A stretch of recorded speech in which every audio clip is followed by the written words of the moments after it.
ជំរាបសួរបងប្អូន5ខែមុនតម្លៃប្រាក់មានតម្លៃរហូតដល់ទៅ$121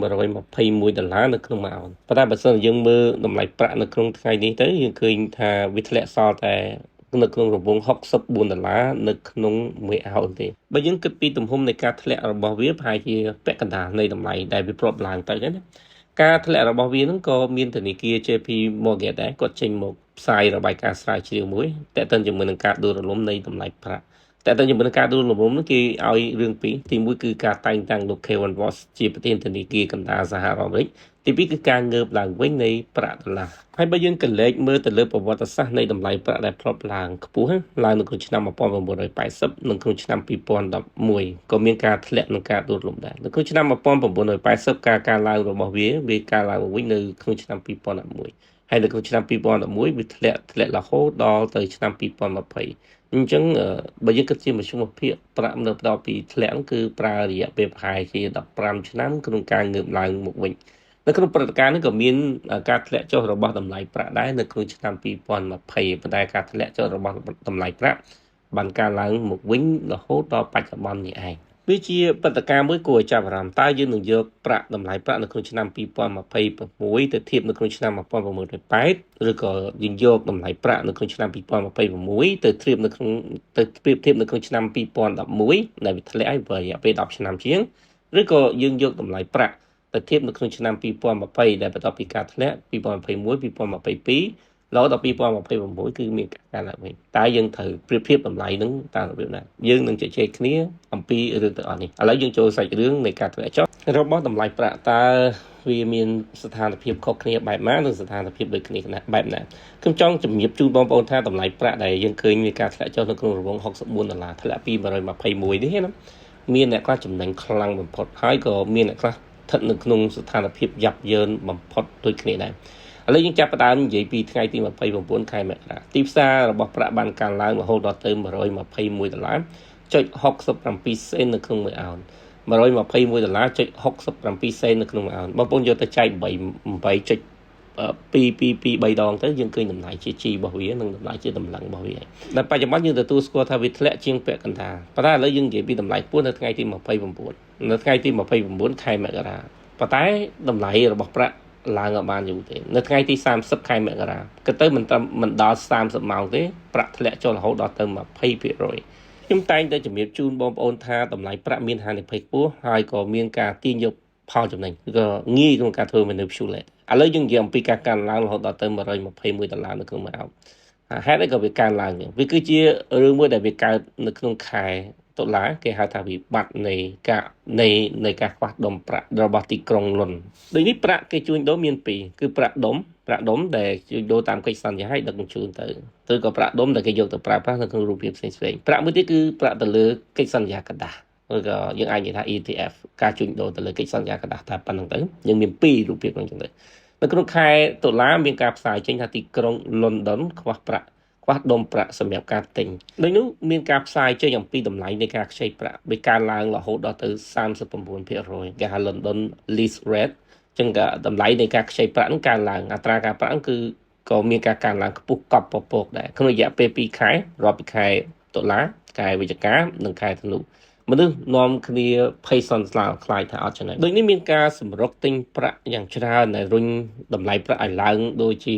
អាមេរិកឡើងទៅលើមេឃអញ្ចឹងទៅគឺ$121នៅក្នុងមួយអោនប៉ុន្តែនៅក្នុងពេលនោះមានរឿងអីកើតឡើងនៅក្នុងពេលនោះគឺមានអ្នកដែលសំប្រាក់តាំងពីដើមដូចដែលយើងធ្លាប់បានដឹងដូចដែលយើងធ្លាប់បានជំរាបជូនបងប្អូនថាសន្សំប្រាក់ចំណេញពី60ទៅ70%លក់ចេញទៅប៉ុន្តែបើសិនជាអ្នកដែលគាត់សុំដុំប្រាក់នៅក្នុងស្រុកខ្មែរខ្ញុំមិនសូវលើកទឹកចិត្តទេខ្ញុំនិយាយអំពីអ្នកទិញផ្សារហ៊ុនប្រាក់នេះអញ្ចឹងនៅពេលដែលវាកើនឡើងរហូតដល់ទៅ$121មានអ្នកសន្សំចាស់មានអ្នកសន្សំប្រចាំមានលុយធំចាស់ដែលគេធ្វើមនុស្សជួយតែទៅជាមួយនឹងតម្លៃប្រាក់នោះគេចាប់ផ្ដើមលក់ចេញយកចំណេញអ្នកដែលសន្សំអ្នកដែលលេងផ្សារហ៊ុននៅលើប្រព័ន្ធ ETF ជាពិសេសគឺលុយធំនៅ ETF តែបន្តជាងការលក់ចេញហ្នឹងធ្វើឲ្យតម្លៃប្រាក់ហ្នឹងមានការធ្លាក់ចុះរហូតដល់ទៅ20%ភ្លាមនៅក្នុងត្រឹមតែរយៈពេល30ម៉ោងឬក៏មួយថ្ងៃដែលនៅក្នុងប្រវត្តិសាស្ត្រនៃតម្លៃប្រាក់ឲ្យកើតឡើងទេប៉ុន្តែយ៉ាងណារឿងហ្នឹងក៏ត្រូវបានលុបបំបាត់នៅក្នុងកំឡុងខែកុម្ភៈនៅក្នុងខែមេសាពីព្រោះមនុស្សតែងតែជឿថាតម្លៃប្រាក់អាចមានការកើនឡើងមកវិញណាស្របពេលហ្នឹងយើងឃើញមានការកើនឡើងមកវិញមែនជាងការជួញដូរតម្លៃប្រាក់គឺស្ថិតនៅក្នុងរង្វង់$98នៅក្នុងមួយអោនទៅ$110នៅក្នុងមួយអោនសម្រាប់អ្នកលេងផ្សារហ៊ុនទាំងអស់គេប៉ាន់ប្រមាណថាតម្លៃប្រាក់នេះវាឡើងធ្លាក់ហើយសូមបើកបំពង់កញ្ចក់បន្តិចតម្លៃប្រាក់ងាយធ្វើmanipulateនៅពេលដែលព័ត៌មានទទួលបានថាដុំប្រាក់បានខ្វះខាតនៅក្នុងទីផ្សារជួញដូរដ៏ធំរបស់ទីក្រុងលន់ទីក្រុងលន់ដុនណាទីក្រុងលន់ដុនគឺជាទីផ្សារជួញដូរឬក៏ជាផ្នែកមួយនៃការកំណត់តម្លៃប្រាក់និងតម្លៃមាសរបស់ពិភពលោកអញ្ចឹងនៅពេលដែលវាមានការកើនឡើងអ្នកដែលគាត់ទិញប្រាក់តាមរយៈការធ្វើ manipulate ឬក៏លុយធំនឹងដកលុយចេញហើយមនុស្សនាំគ្នាឈូឆរមានពីររឿងទី1គឺផ្អើលតែដល់ជំនឿការធ្លាក់ហើយមួយទៀតគឺសម្រុកទៅទិញប្រាក់ពីព្រោះនិន្នាការរំពឹងថានឹងមានការកើនឡើងអញ្ចឹងធ្វើឲ្យតម្លៃប្រាក់នៅក្នុងខែកុម្ភៈនិងក្នុងខែមេសានោះមានការកើនឡើងនៅក្នុងតម្លៃ$98ទៅ$110នៅក្នុងលក្ខខណ្ឌនេះលុយធំអត់ទាន់បានចូលមកវិញទេបន្តមកទៀតយើងនៅក្នុងខែឧសភាដល់ខែមិថុនាយើងឃើញថាតម្លៃប្រាក់បានបន្តធ្លាក់បន្ទាប់ពីពួកលុយធំលក់យកចំណេញដោយសារតែគេមើលឃើញអំពីព័ត៌មាននិងគោលនយោបាយហិរញ្ញវត្ថុរបស់សហរដ្ឋអាមេរិកស្របជាមួយនឹងបញ្ហាចុងក្រោយដែលយើងឃើញគឺទាក់ទងជាមួយនឹងវិស័យធម្មពលអញ្ចឹងតម្លៃប្រាក់ធ្លាក់ពី$90នៅក្នុងមួយអោនទៅ$80នៅក្នុងមួយអោនហើយបន្តដល់$75នៅក្នុងមួយអោនហើយបច្ចុប្បន្ននេះគឺ$64ជាងនៅក្នុងមួយអោនតែប៉ុណ្ណោះយើងសម្រាប់ព្រឹត្តិការណ៍បន្តិចទៅសរុបព្រឹត្តិការណ៍អញ្ចឹងព្រឹត្តិការណ៍នេះគេហៅថាព្រឹត្តិការណ៍នៃការច្របាច់យកផលចំណេញនៅក្នុងទីផ្សាររបស់ហាងឆេងប្រាក់នៅតែកើនឡើងបើយើងធៀបណាយើងប្រៀបធៀបនៅក្នុងឆ្នាំ2025និងក្នុងឆ្នាំ2026ប្រាក់បានកើនឡើងរហូតដល់ទៅ82%នៅក្នុងនោះមានអ្នកនៅក្នុងចន្លោះកណ្ដាលមានថាមិនខាតហើយក៏ចំណេញតិចតួចហើយនៅក្នុងនោះគឺក៏មានអ្នកខាតខ្លាំងខាតបង់រហូតដល់46%ហើយក៏មានអ្នកចំណេញរហូតដល់ទៅ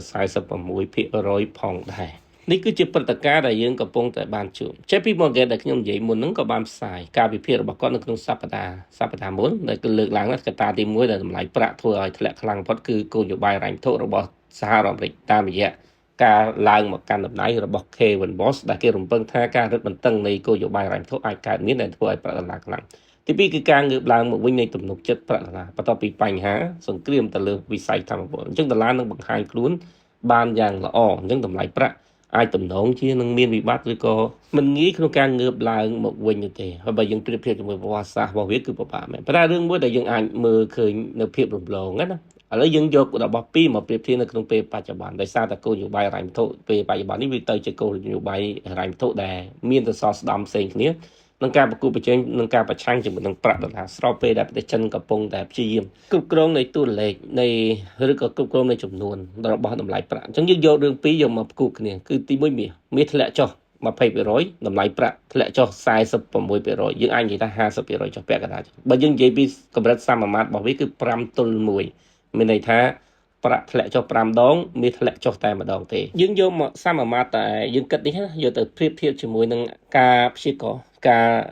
បង្ហាញពីរបាយការណ៍ស្រាវជ្រាវរបស់ JP Morgan តែគាត់និយាយថាតម្លៃរបស់ប្រាក់វាធ្លាក់ចុះខ្លាំងដោយសារតែកត្តានៃលុយដុល្លារប៉ុន្តែបើសិនបើយើងមើលមែនទែនតម្លៃមាសវាគួរតែធ្លាក់ជាងនេះប្រសិនបើគោលនយោបាយហិរញ្ញវត្ថុមានភាពប្រកបច្បាស់លាស់ដូចអ្វីដែលគាត់បង្ហាញអំពីការស្រាវជ្រាវគឺតម្លៃមាសធ្លាក់ចុះខ្លាំងជាងហ្នឹងហើយតម្លៃប្រាក់វាគួរតែបន្តធ្លាក់បន្ថែមទៅលើកន្លែងនេះចំណុចនេះខ្ញុំមិនមែនមានន័យថាការព្យាករណ៍របស់គេខុសប៉ុន្តែខ្ញុំបង្ហាញត្រឡប់ទៅមកវិញតែទៅជាមួយនឹងកត្តានៃការធ្លាក់ចុះនៃតម្លៃប្រាក់នោះវាមិនមែនផ្អែកទៅលើតែរឿងដុល្លារមួយតែប៉ុណ្ណោះទេតម្លៃនៃការជួញដូររបស់ប្រាក់វាផ្អែកទៅលើកត្តាច្រើនទី1លុយដុល្លារទី2គោលនយោបាយហិរញ្ញវត្ថុឬក៏អត្រាការប្រាក់ទី3គឺតេតើជាមួយនឹងអតិផរណាដែលគេរំពឹងទុកទី4គឺការកើនឡើងនៃសេដ្ឋកិច្ចរបស់ពិភពលោកទី5តម្រូវការរបស់ឧស្សាហកម្មជុំវិញពិភពលោកទី6តេតើជាមួយនឹងនយោបាយភូមិសាស្ត្រទី7គឺតេតើជាមួយនឹងការទិញដូរការលក់ដូររបស់អ្នកវិនិយោគទាំងឡាយខ្ញុំសូមបញ្យល់សង្ខេបបន្តិចប្រាក់ហើយនឹងលុយដុល្លារឬក៏មាសតាមពិតលុយដុល្លារពេលខ្លះគេយកទុកធ្វើជាទ្រព្យសម្បត្តិសុវត្ថិភាពដែរពីព្រោះគេចាយទៅហូរអញ្ចឹងប្រសិនបើដុល្លារខ្លាំងតម្លៃប្រាក់ឬក៏តម្រូវការឬក៏ការទុកដាក់នៃប្រាក់វាថយចុះហើយអញ្ចឹងកាលណាប្រាក់ដុល្លារខ្លាំងតម្លៃរបស់ប្រាក់ ធ្លាក់ចុះទីអានឹងរឿងទី1ទី2គឺតើតើជាមួយនឹងគោលនយោបាយហិរញ្ញវត្ថុរបស់សហរដ្ឋអាមេរិកបូករួមជាមួយនឹងអត្រាការប្រាក់យើងត្រូវដឹងថាគោលនយោបាយហិរញ្ញវត្ថុរបស់សហរដ្ឋអាមេរិកកាលណាបើសិនជាបានបំណុលរបស់សហរដ្ឋអាមេរិកផ្ដល់នៅទិន្នផលអត្រាការប្រាក់លើសពីរង្វង់ 5% ហើយអតិផរណា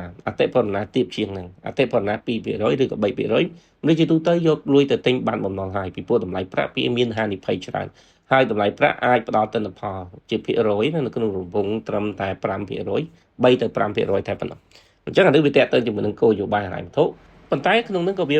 ផ្អែកទៅលើបញ្ហាអតិផរណាដូចខ្ញុំជម្រាបប្រសិនបើតម្លៃគោលនយោបាយហិរញ្ញវត្ថុផ្ដល់ទិន្នផលតាមការប្រាក់ 5% ប៉ុន្តែអតិផរណាពិតប្រាកដ 4.8% ឬក៏លើសហ្នឹងមនុស្សនឹងនាំគ្នាយកលុយទៅទិញ commodity ដែលអាចមានតម្លៃកើនឡើងលើសពីការទិញបានបំណុលឬសញ្ញាបត្របំណុលសហរដ្ឋអាមេរិកទិញមាសទិញប្រាក់ដែលនឹងធ្វើឲ្យតម្លៃប្រាក់ឬក៏តម្លៃមាសហ្នឹងមានការកើនឡើងចំណុចផ្សេងទៀតគឺតេតិនជាមួយនឹងសេដ្ឋកិច្ចរួមជាមួយនឹងតេតិនជាមួយនឹងតម្រូវការឧស្សាហកម្មកន្លែងនេះប្រាក់ហាក់បីដូចជាខុសពីមាសបន្តិចកាលណាបើសេដ្ឋកិច្ចកើនឡើងប្រាក់ក៏មានការកើនឡើងដែរព្រោះតម្រូវការនៅក្នុងការប្រើប្រាស់នៅក្នុងឧស្សាហកម្មវាកាន់តែកើនឡើងតែម្ដងប៉ុន្តែអ្វីដែលយើងឃើញនៅក្នុងពេលបច្ចុប្បន្នវាមិនមែនតែជាបញ្ហាសេដ្ឋកិច្ចទេវាគឺជាបញ្ហានៃការប្រកួតប្រជែងនយោបាយភូមិសាស្ត្រដែលតភ្ជាប់គ្នាហើយក៏វាជាការមើលឃើញតទៅជាមួយនឹងតម្រូវការខ្វះខាតតាមរយៈឧស្សាហកម្មផងដែរដែលធ្វើឲ្យអារម្មណ៍អ្នកវិនិយោគជឿជាក់ថាតម្លៃប្រាក់អាចមានការកើនឡើងមកវិញដូចនេះយើងអាចមើលឃើញពីការសន្និដ្ឋានធម្មវៈសិនតទៅជាមួយនឹងការព្យាករណ៍របស់ JP Morgan ឬក៏ការបារម្ភអំពីការធ្លាក់ចុះរបស់ប្រាក់ទី1យើងឃើញថាតម្លៃប្រាក់បើធៀបក្នុងឆ្នាំ2025ក្នុងឆ្នាំ2026តម្លៃប្រាក់នៅផ្ដល់ផលចំណេញសម្រាប់អ្នកដែលសន្សំនៅក្នុងរយៈពេលវែងទេប៉ុន្តែក៏មានអ្នកខាតបង់រហូតដល់ពាក់កណ្ដាលដែរយើងរាប់តាំងពីខែមករាមករហូតមកដល់ខែត្រឹមនេះខែមិថុនានេះទី2ការធ្លាក់ចុះនៃតម្លៃប្រាក់ដែលត្រូវបានគេយកមកពិពណ៌នាថាវាធ្លាក់តាមរយៈការឡើងមកវិញនៃតម្លៃប្រាក់ដុល្លារនិងគោលនយោបាយហិរញ្ញវត្ថុរបស់សហរដ្ឋអាមេរិកមិនមែនតន់ជារឿងប្រកបនោះទេពីព្រោះគោលនយោបាយសេដ្ឋកិច្ចរបស់សហរដ្ឋអាមេរិកនៅតែមានភាពសពិចសពិលទេទំនងជាមានការកាត់បន្ថយអត្រាការប្រាក់ក៏ថាបានប្រសិនបើសេដ្ឋកិច្ចរបស់សហរដ្ឋអាមេរិកមានវិបត្តិឬក៏ទំនងជានឹងការបោះពុំលុយរបស់ដុល្លាររបស់សហរដ្ឋអាមេរិកអាចនឹងកើតមានផងដែរដោយសារតែវិបត្តិបំណុលរបស់សហរដ្ឋអាមេរិកកំពុងតែប៉ោងឡើងអញ្ចឹងអ្វីដែលយើងកំពុងតែឃើញគឺជារឿងមិនទាន់ប្រកបវិជ្ជារឿងដែលយើងអាចមើលឃើញច្រើនថាតម្លៃប្រាក់អាចមានលទ្ធភាពក្នុងការកើនឡើងមកវិញឥឡូវចូលដល់ការសន្និដ្ឋានទី2តើតើជាមួយថាតើប្រាក់នឹងប្រើរយៈពេលរហូតដល់15ឆ្នាំក្នុងការកើនឡើងមកវិញដែរទេនៅក្នុងឆ្នាំ2011ភាពខុសគ្នានៃការកើនឡើងនៃតម្លៃប្រាក់នៅក្នុងឆ្នាំ1980តម្លៃប្រាក់កើនឡើងដោយសារតែវិបត្តិអតិផរណាមួយគត់ហើយនៅក្នុងឆ្នាំ2011តម្លៃប្រាក់វាកើនឡើងដោយសារតែវិបត្តិបំណុលរបស់សហរដ្ឋអាមេរិកឬការបោះពុម្ពលុយរបស់សហរដ្ឋអាមេរិកតែនៅក្នុងឆ្នាំ2026មានភាពខុសគ្នារឿងទាំងអស់នេះកំពុងតែកើនឡើងប៉ុន្តែអ្វីដែលយើងកំពុងតែឃើញនោះគឺការប្រកួតប្រជែងវិស័យបច្ចេកទេសឬក៏ AI ដែលយើងអាចមើលឃើញថាតម្លៃប្រាក់ដែលវាធ្លាក់ចុះនៅក្នុងប្រវត្តិសាស្ត្ររបស់វានោះគឺវាមានភាពខុសគ្នាដាច់ឆ្ងាយនៅក្នុងឆ្នាំ2026ធៀបនឹងក្នុងឆ្នាំ2011និងក្នុងឆ្នាំ1980នេះគឺជាអ្វីដែលខ្ញុំអាចជំរាបជូនបងប្អូនសម្រាប់អ្នកដែលគាត់កំពុងអំពីតម្លៃប្រាក់សូមអរគុណសូមជម្រាបលា